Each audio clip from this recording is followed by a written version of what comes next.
स्वर्गीय आमदार अण्णासाहेब पाटील यांच्या जयंतीच्या निमित्ताने या ठिकाणी मी येत असतो।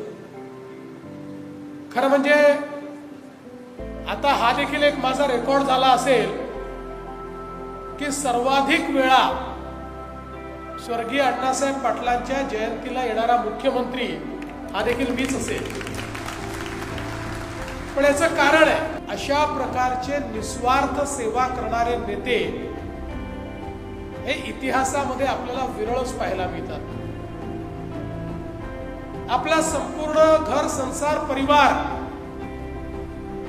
हा एखादी व्यवस्था उभी करण्याकरता कुर्बान करून टाकायचा, अशा प्रकारची भावना असणारे नेते हे आपल्याला इतिहासामध्ये फार कमी आढळतात।